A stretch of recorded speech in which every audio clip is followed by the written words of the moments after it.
Pakistan super league के 10वें addition का आगाज जो है वो कल हो गया और इफ्तिताई मैच के अंदर जो कि लाहौर कलंदर्स और इस्लामाबाद यूनाइटेड के दरमियान खेला गया, बाआसानी 8 विकेटों से जो है इस्लामाबाद यूनाइटेड ने वो मैच जीत लिया और बिल्कुल वन साइडेड मैच था।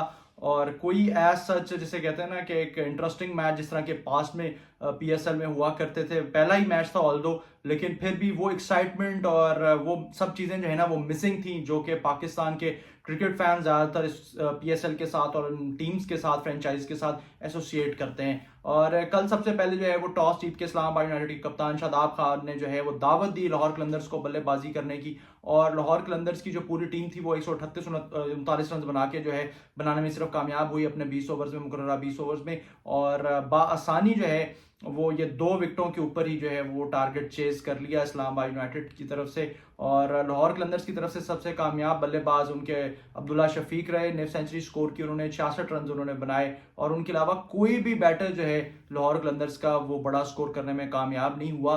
तो कल की जो पिच थी वो एक टिपिकल पिंडी विकेट नहीं थी जो हमें इससे पहले देखने को मिलती है, खासतौर पर T20 क्रिकेट के लिहाज से।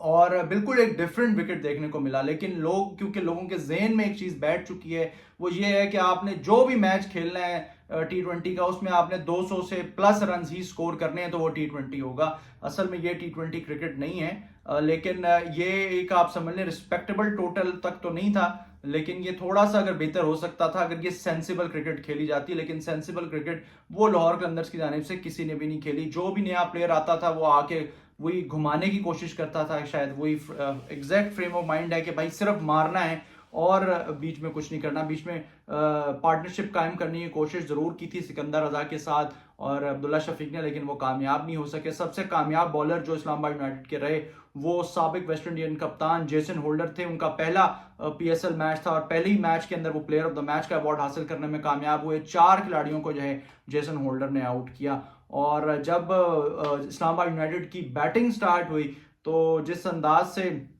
स्टार्ट हुई, पहले ओवर में 7 रन पड़े शाहीन शाह अफरीदी को और विकेटलेस रहे हैं शाहीन शाह अफरीदी भी, लेकिन जो दोनों ओपनर्स थे वो कोई खातिर खा परफॉर्म नहीं कर सके। गॉस जो हैं वो भी परफॉर्म नहीं कर सके, साहबजादा फरहान जो है वो भी 24 रन ही सिर्फ बना सके।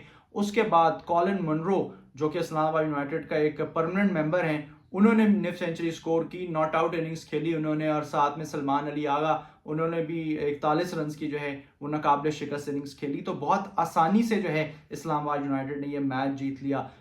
2 प्लेयर्स की खास तौर पर मैं बात करना चाहूंगा। शादाब खान, विकेट्स तो उन्होंने 3 हासिल की इस मैच में, लेकिन कोई इस तरह की इंप्रेसिव बॉलिंग नहीं थी कि बंदा कहे कि भाई ये आप हर हाल में जो है वो पाकिस्तान टीम में होने चाहिए। और जिस तरीके से वो कह रहे थे कि जी मैंने बड़ा काम किया, अपनी बॉलिंग पे मेहनत की है, तो जिस बंदे ने, जिन लोगों ने ये मैच लाइव देखा है और उनकी बॉलिंग देखी है, वो यकीनन ये चीज समझ गए होंगे कि वो इस काबिल नहीं थे। लकी रहे हैं कि वो 3 विकेट्स हासिल करने में कामयाब हुए हैं। उसके अलावा दूसरे एंड पे जो दूसरे कप्तान थे शाहीन शाह अफरीदी, वो हमारे सामने हैं। शुरू में 1-2 बॉल्स उन्होंने 141 तक की हैं पहले ओवर में, और उसके बाद फिर उनका पेस भी कुछ गिर गया, 130s में रहे और उस तरीके से इफेक्टिव भी नहीं रहे।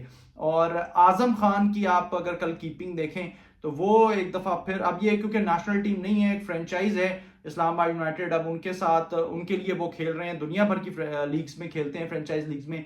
लेकिन मेरा ख्याल है ये बेहतर है कि ये यहीं तक ही अब इनको स्टिक किया जाए, क्योंकि जितनी शर्मिंदगी पाकिस्तान टीम के साथ खेलने में हमने उठाई है इनको लेके, वो मेरा ख्याल है आपको शायद ही अब दोबारा देखने को मिले। क्योंकि इनको एटलीस्ट अपनी फिटनेस जो है उसको बेहतर करना चाहिए था, और मेरा नहीं ख्याल कि इन्होंने इस टाइम ड्यूरेशन के अंदर भी उसके ऊपर काम किया है। और जिस तरीके से एक आसान स्टंप उन्होंने कल मिस किया हारिस रऊफ का शादाब खान की बॉलिंग पे, ऑल्दो नेक्स्ट बॉल पे दोबारा वो सेम तरीके से आउट हो गए, फिर एंड में वही हारिस रऊफ हैं क्योंकि दिमाग इस्तेमाल नहीं करते ज्यादातर वो भी, और बस अंधाधुंध ही जब आप बैट चलाएंगे तो उसका यही नतीजा निकलेगा। लेकिन फिर भी बहुत ज्यादा टाइम था आजम खान का, लेकिन वो कल पहला जो स्टंप था वो मिस कर चुके थे। फिर उसके अलावा उन्होंने कई आप समझ लो सिंपल जो उनके हाथ में कैच तो नहीं मैं कहूंगा, बॉल रिसीव अगर करना चाह रहे थे वो भी नहीं कर पा रहे थे, उनसे मिस फील्डिंग्स हो रही थी एज अ कीपर भी।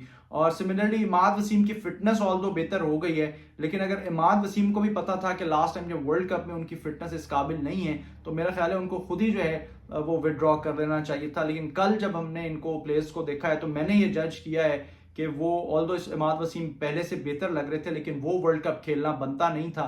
और अभी हम उसके बारे में बात नहीं करेंगे, वो फिर एक डिस्कशन डिफरेंट तरफ चली जाएगी।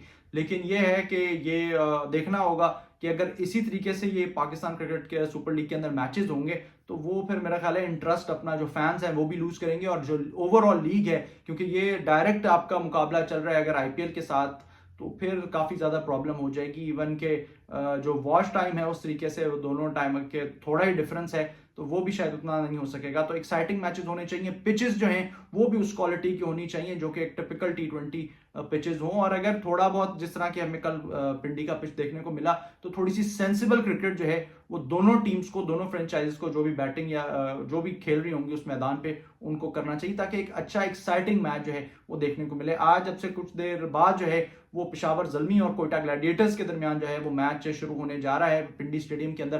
तो देखते हैं कि इन दोनों टीम में से जो है वो कौन जीतेगा और कौन जो है वो पॉइंट्स टेबल के ऊपर अपना जो है वहां पे आके ऊपर जाके जमेगा।